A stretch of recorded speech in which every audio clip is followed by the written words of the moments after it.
Hello, నేను మీ ఎడప వినీత్. ఈరోజు నా పాడ్కాస్ట్ అందరికీ నచ్చడం. ఏంటి అందరికీ నచ్చడం అంటున్నాడు అని అనుకుంటున్నారా?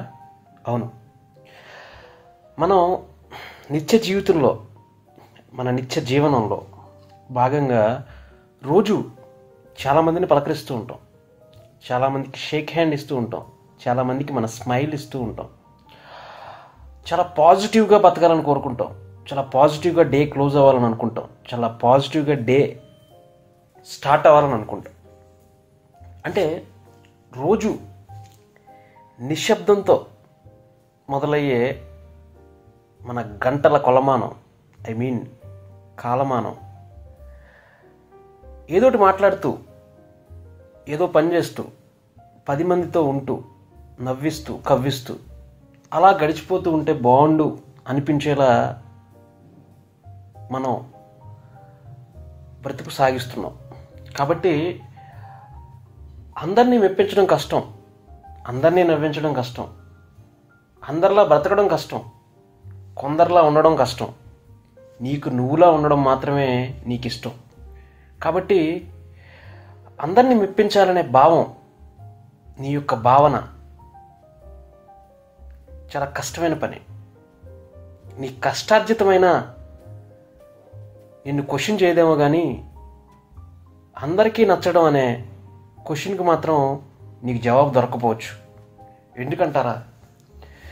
ఎందుకంటే చాలామంది నేను అలా ఉండాలి, నేను ఎలా ఉండాలి, నేను ఆ హీరోలా ఉండాలి, నేను ఈ హీరోలా ఉండాలి, నేను ఆ డ్రెస్ వేయాలి, ఈ చెప్పులు వేసుకోవాలి అంటే మనం రోజు ఇంకొకళ్ళ జీవితాన్ని చూస్తూ బతుకుతున్నాం. మనం మన మైండ్ సెట్ని ఇంకొకళ్ళకి అర్పిస్తున్నాం. మనలా బతకడం చేత కావడం లేదు. ఇంకొకళ్ళని జీవితాన్ని ఎగ్జాంపుల్గా తీసుకుని అలా బతకాలని కోరుకుంటున్నాం. ఈరోజు నుంచి మనం మనలా బతకాలని కోరుకుంటే మాత్రం బలమైన బంధాల మధ్య గోడలు నిర్మించిన నిజమైన ప్రేమ వాటిని నిర్వీర్యం చేస్తుంది. కాబట్టి ప్రేమకి స్వేచ్ఛ ఉంది, కానీ మనిషికి స్వేచ్ఛ లేదా? కాబట్టి ప్రేమించేవాడికి మాత్రమే తెలుస్తుంది ప్రేమ యొక్క స్వేచ్ఛ. నిజంగా వాడికి వాడు బతికితే తెలుస్తుంది జీవితం యొక్క స్వేచ్ఛ. కాబట్టి రోజు మనలా మనం బతికి తీరితే దానంత గొప్ప జీవితం ఏదీ లేదు. యుద్ధం చేసినా సరే, బద్దలు కొట్టినా సరే,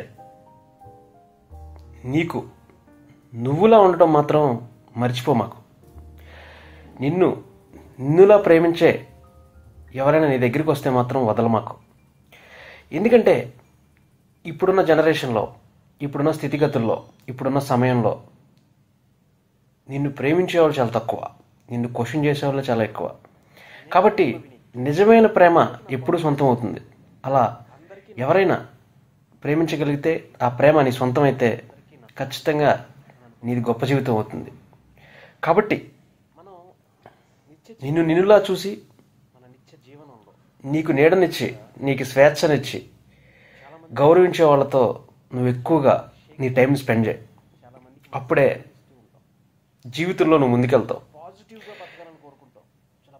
నీ జీవితంలో నీ అత్యున్నత ప్రేమని పొందే ఏ ఒక్కరైనా సరే వాళ్ళకి నువ్వేంటో తెలుస్తుంది. ప్రేమ గొప్పతనం అందరికీ అర్థం కాదు, కానీ నీతో ఉన్న వాళ్ళకి మాత్రమే అర్థమవుతుంది. అదే స్వేచ్ఛ అంటే. నచ్చిన మనిషి దగ్గరయ్యే కొద్దీ మనిషి తేలికపోతుంది. అలాంటి మనస్తత్వాల గల మనుషులతో స్నేహం చేయి. ఆకాశమంత విశాల హృదయం అందుకునేందుకు ట్రై చేయి. నీ ఆనందం హద్దులు దాటేలా బిహేవ్ చేయి. స్వేచ్ఛను అర్థం చేసుకోలేక, స్వచ్ఛతను కోల్పోలేక సతమతమవుతూ మాత్రం బతకమాక. కాబట్టి క్షమాపణ గొప్పదే అయినా మార్పు అందిస్తుంది. క్షమాపణ అనేది మరో తప్పుకు పునాదే, కానీ అవసరం కూడా. అవసరం కోసం నీ ఆత్మాభిమానాన్ని మాత్రం కోల్పోమాకు. కాబట్టి గొప్ప ఆశయాల కోసం చిన్న ఆశల్ని ఆవిరి చేయాల్సిందే. నీకు నువ్వులా బతకాల్సిందే. నీపై నీవు గెలవడమే మొదటి ఉత్తమ గెలుపు. కాబట్టి అందరినీ మెప్పించాలని ట్రై చేయమాకు, అందరిలా ఉండాలని ట్రై చేయమాకు. నీకు నువ్వులా ఉండు. You are very unique personality in earth. కాబట్టి ఈ భూమి మీద పుట్టాక నిన్నులా గౌరవించే వాళ్ళతో ఉండు. నువ్వు బ్రతికే ప్రతి ఒక్క క్షణం నీ జీవితం. కాబట్టి ఎప్పుడూ కూడా beautiful words, beautiful lines, beautiful memories ఇవి ఎప్పుడు నిన్ను శాసించవు, నిన్ను ఆశిస్తాయి. కాబట్టి వాళ్ళతో ఉండటానికి ట్రై చేయి. బంధం గొప్పతనాన్ని పెంచుకో, జీవితాన్ని ముందుకు తీసుకెళ్ళు. చాలా పాజిటివ్గా ఆలోచించు. ఇంకొకరి గురించి ఆలోచించు. మాకు